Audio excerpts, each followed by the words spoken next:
पृथ्वी की आंतरिक संरचना। हम इस चैप्टर में पृथ्वी की जो आंतरिक संरचना है उसके बारे में विस्तार से अध्ययन करेंगे। हमारी जो पृथ्वी है इसका जो आंतरिक भाग है वो अदृश्य और अगम्य है। आपको पता होगा कि हमारी जो पृथ्वी है इसके जो आंतरिक भाग में जो है हम एक निश्चित जो है सीमा तक हम जा सकते हैं। उसके बाद ना तो हम इसका कुछ खनन कर सकते हैं ना जो है हम आगे और कुछ इसका जो है जानकारी ले सकते हैं। तो देखिए आप, पृथ्वी का आंतरिक भाग अदृश्य व अगम्य है। मनुष्य ने खनन एवं वेधन क्रियाओं के द्वारा इसके कुछ ही किलोमीटर तक के आंतरिक भाग को प्रत्यक्ष रूप से देखा है। गहराई के साथ तापमान में तेजी से वृद्धि के कारण अधिक गहराई तक खनन व वेधन कार्य करना संभव नहीं है। भूगर्भ में इतना अधिक तापमान है कि वह वेधन में प्रयोग किए जाने वाले किसी भी प्रकार के यंत्र को पिघला सकता है, अतः वेधन कार्य कम गहराई तक ही सीमित है। इसलिए पृथ्वी के गर्भ के विषय में प्रत्यक्ष जानकारी के मिलने में कई कठिनाइयां हमें आती हैं।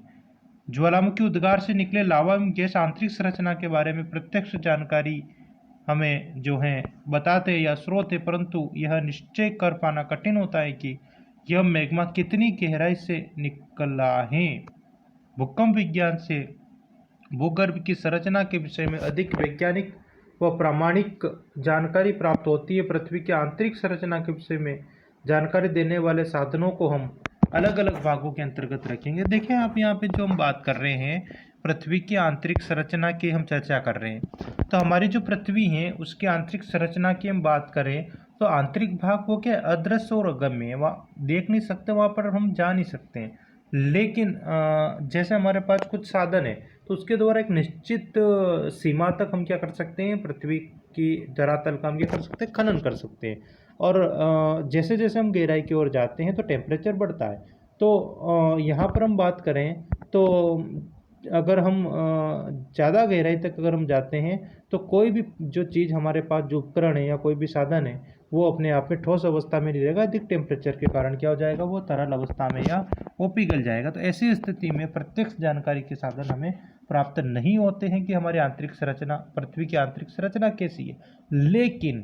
लेकिन जब ज्वालामुखी उद्गार होता है तो उस समय निकले राख, धुआं, लावा, पत्थर के टुकड़ों से हमें पता लगता है कि हमारी पृथ्वी आंतरिक भाग जो है वो क्या है, पिघला हुआ है, गर्म है ना, तप्त है।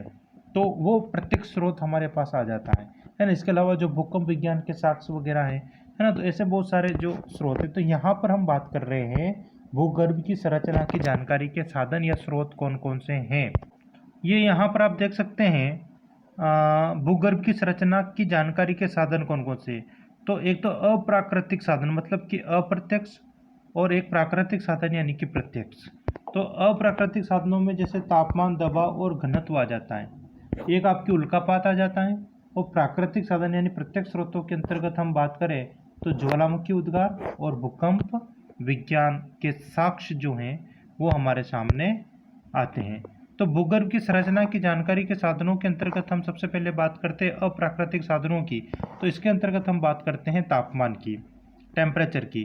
तो भूगर्भिक सर्वेक्षणों से हमें यह बात प्रमाणित होती है कि सामान्यतः पृथ्वी की सतह से केंद्र की ओर प्रति 32 मीटर की गहराई पर 1 डिग्री सेंटीग्रेड तापमान बढ़ता है। वेरी इंपॉर्टेंट, ध्यान रखना, प्रति 32 मीटर की गहराई पर 1 डिग्री सेंटीग्रेड तापमान क्या हो जाता है, प्लस हो जाता है, बढ़ जाता है।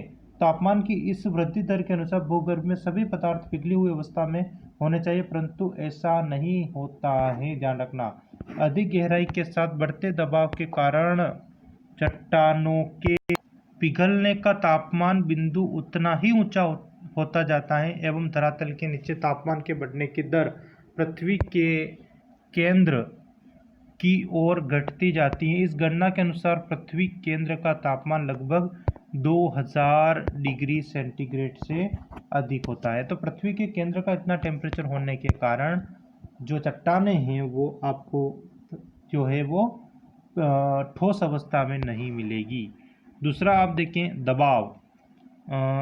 प्रेशर की हम बात करें तो भूगर्भ में मोटी मोटी परतों के बढ़ते दबाव के कारण केंद्र की ओर क्या होता है, घनत्व बढ़ता है। हम जैसे जैसे केंद्र की ओर जाएंगे, नीचे की ओर जाएंगे, तो घनत्व क्या होगा, बढ़ेगा। केंद्र पर उच्च तापमान के कारण यहाँ पाए जाने वाले पदार्थों का द्रव्य रूप में होना स्वाभाविक है, परंतु ऊपरी दबाव के कारण वह द्रव रूप ठोस का आचरण करता है। अतः केंद्र में अधिक दबाव व अधिक तापमान के कारण शेल जो होती है, चट्टान जो होती है, वो कैसे हो जाती है, प्लास्टिक नुमा हो जाती है। यानी अधिक दबाव पड़ने के कारण जो ठोस अवस्था में जो शेलें हैं, चट्टानें हैं, वो अपने आप में लचीली हो जाती है, प्लास्टिक नुमा हो जाती है। घनत्व की हम बात करें, डेंसिटी की हम बात करें, तो पृथ्वी के केंद्र की ओर निरंतर दबाव बढ़ने पर वह भारी पदार्थों के होने के कारण इसकी परतों का जो घनत्व होता है बढ़ता जाता है। हम जैसे जैसे आंतरिक भाग की ओर जाएंगे तो घनत्व क्या होगा, बढ़ता जाएगा। न्यूटन के गुरुत्वाकर्षण सिद्धांत के अनुसार संपूर्ण पृथ्वी का घनत्व 5.5 अर्थात जीसीएम क्यूब, ध्यान रखना जीसीएम क्यूब 5.5 ग्राम प्रति घन सेंटीमीटर है ना, और धरातल का जो घनत्व है 2.6 से 3.3 ग्राम प्रति घन सेंटीमीटर, और केंद्र का जो है वो 11 ग्राम प्रति घन सेंटीमीटर आकलित किया गया, गणना की गई। किसके अनुसार, न्यूटन के गुरुत्वाकर्षण नियम के अनुसार, न्यूटन के गुरुत्वाकर्षण सिद्धांत के अनुसार। संपूर्ण पृथ्वी का घनत्व तो है 5.5 ग्राम प्रति घन सेंटीमीटर, धरातल का है 2.6 से 3.3 ग्राम प्रति घन सेंटीमीटर, और हमारी जो पृथ्वी उसके केंद्र का जो औसत घनत्व है वो 11 ग्राम प्रति घन सेंटीमीटर जो है आकलित या परिकलित किया गया। तो यहाँ पर आप ध्यान रखिए। अगला जो आता है आपकी उल्कापात। उल्कापिंड जो होते हैं, आपको पता होगा कि उल्कापिंड सौर परिवार के क्या हैं, अंग हैं। ये ग्रहों की उत्पत्ति के समय अलग होकर अंतरिक्ष में फैल गए थे। कभी कभी ये उल्काएं धरातल पर गिरती हैं, इस क्रिया को हम उल्कापात कहते हैं ना। अंतरिक्ष में या आकाश में जो पिंड है ना, जब वो पृथ्वी के गुरुत्वाकर्षण प्रभाव में आकर जब पृथ्वी पर गिरते हैं वो पिंड, तो हम उनको उल्कापात कहते हैं। इनके अध्ययन से हमें पता चला है कि उल्काओं की रचना में निकल और लोहा पाया जाता है। पृथ्वी भी सौर परिवार की एक सदस्य है। पृथ्वी में चुंबकत्व का गुण पाया जाता है। आंतरिक भाग में निकिल मिश्रित लोहे के कारण पृथ्वी में यह गुण जो है पाया जाता है। यानी कि जब हमारी पृथ्वी की उत्पत्ति हुई तो उसी समय जो है उल्काओं की उत्पत्ति भी हम मानते हैं।